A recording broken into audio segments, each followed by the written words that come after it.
मोहसिन भट्टी साहब मेरे साथ हैं, वो बता रहे थे मुझे कि जो बफे होता है इसका रेट कैलकुलेट कैसे करते हैं, जो मटन की प्राइस होती है उसके साथ कैसे बफे का रेट, ये कैसे कैलकुलेट होता है? देखिए, इसका बड़ा आसान तरीका है कि एक इंसान एक वक्त में जो खाना खाएगा, नॉर्मल इंसान की बात हो रही है, तो वो 1000 ग्राम खाएगा, मैक्सिमम जो खाएगा वो 1000 ग्राम खाएगा।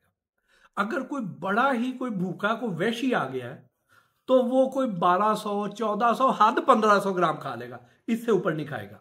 अच्छा, अब इस 1000 ग्राम को हम उसको डिवाइड कैसे करेंगे? क्या उसने उसमें सारा गोश्त खा लेना है, या उसमें उसने कोई मीठा भी खाना है, उसने 250 ml की एक बॉटल भी पीनी है, उसने उसमें चावल भी लेने हैं, उसमें सैलड भी खाना है, उसमें कोई ग्रेवी भी लेनी है, तो ये ऐसे डिवाइड करके उसमें उसने को बारबेक्यू में चिकन भी लेना है, तो वो सारा मटन तो नहीं खाएगा। लेकिन जो मैक्सिमम जो प्राइस है वो मटन की है, सबसे महंगा item cooked mutton. Cooked mutton अब 3000 रुपए किलो मटन है। सही। उसके बाद उसने आना है, उसकी कुकिंग की कॉस्ट है तो वो 3500 रुपए तकरीबन है। जो रेट निकालेंगे वो 3500 से 4000 रुपए बफे का निकाल देंगे। यहां से बुफे का रेट निकला, लेकिन अब उनकी कोशिश ये है कि रेट तो हमने निकाल दिया, अब वो सारा मटन ना खाए, मटन कम खाए, ठीक, गोश्त कम खाए। तो उसको वो कैसे, फिर उसका तरतीब क्या बुफे की रखते हैं? बुफे की तरतीब ये रखेंगे कि जैसे रमजान आ रहा है तो जैसे ही रोजा खुलेगा वो आपके सामने खजूरें रखेंगे, आपके सामने कुछ समोसे रखेंगे, कुछ पकौड़े रखेंगे और एक दो ऐसे ड्रिंक्स रखेंगे जो जिसमें जूस नाम की कोई शय नहीं है, चीनी है और रंग है, रंगदार मशरूब रख देंगे।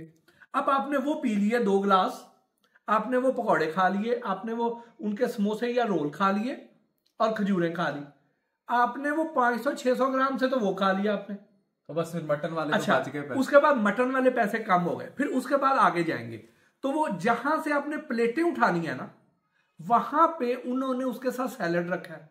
आपका दिल करेगा इतने खुशनुमा सैलड है, चलो सैलड ले लो, ठीक है। अब आपने 100-150 ग्राम सैलड ले लिया, ठीक है, इसका मतलब मटन का पोर्शन और कम हो गया।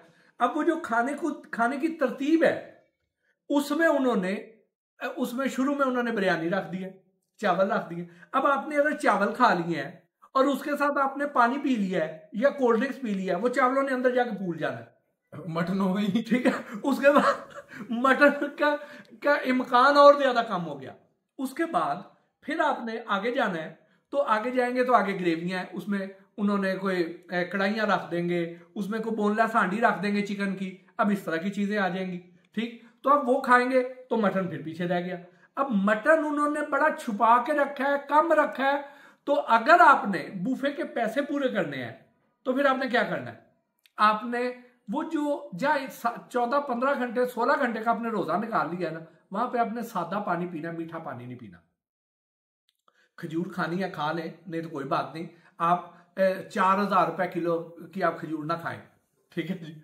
तो आप टिप्स बता रहे हैं आपको, हाँ, कि आपने अपनी बफ्तारी के पैसे कैसे पूरे हाँ, आपने इतने पैसे दे रहे हैं तो उसके बाद आपने वहां सादा पानी पीना है। सादा पानी पीने के बाद आप सीधे जाएं, सीधे ड्राई आइटम पे चल जाएं जहां बारबेक्यू है, वहां पे आप मटन की चांपे लें, ठीक है, वहां पे आप मटन के सीख कबाब लें, वहां पे मटन के टिक्के लें, ठीक है, वहां पे आप बटेरे ले लें, वहां पे आप प्रॉन्स ले लें, वहां पे आप फिश खा लें, ठीक है।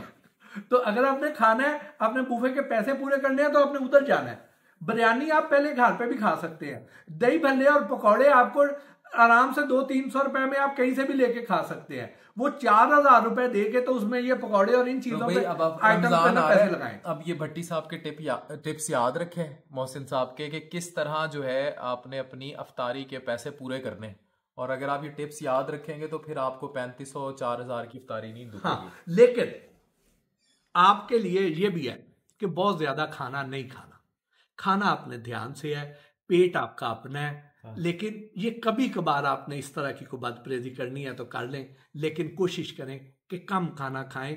ये पेट जो है आपको इतना ज्यादा उसको भर के अपने साथ जुल्म ना करें।